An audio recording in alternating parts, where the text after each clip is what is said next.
বিয়ে করলেন শিশু শিল্পী সিমরিন লুবাবা। ছোট পর্দার আলোচিত শিশু শিল্পী, কন্টেন্ট ক্রিয়েটর ও মডেল সিমরিন লুবাবা বিবাহবন্ধনে আবদ্ধ হয়েছেন।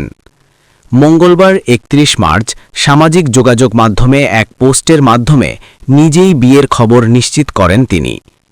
পোস্টে লুবাবা লেখেন, আলহামদুলিল্লাহ, দুটি আত্মা, এক কিবলা, দুনিয়া ও আখিরাতের জন্য। আল্লাহ আমাকে একজন দিন শেখার সঙ্গী উপহার দিয়েছেন। তার এই ঘোষণার পরপরই ভক্ত ও নেটিজেনদের শুভেচ্ছায় ভাসছেন তিনি। তবে পোস্টে শেয়ার করা ছবিতে বরকনের চেহারা স্পষ্ট নয়।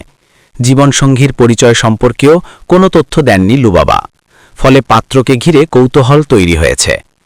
বিভিন্ন মাধ্যমে তাকে বিদেশ প্রবাসী বা আলেম বলা হলেও এসব তথ্যের সত্যতা নিশ্চিত হওয়া যায়নি।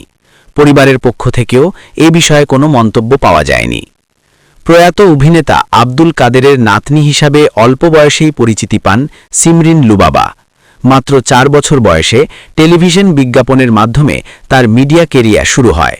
এরপর একাধিক বিজ্ঞাপন, গান ও চলচ্চিত্রে শিশুশিল্পী হিসাবে কাজ করেন তিনি। তার গাওয়া মানিকে মাগে হিতে গানটি সামাজিক যোগাযোগ মাধ্যমে বেশ আলোচিত হয়। পাশাপাশি the story of a rock ২০২৪ এবং ছায়া ২০২৫ সিনেমায় শিশুশিল্পী হিসাবে অভিনয় করেছেন তিনি।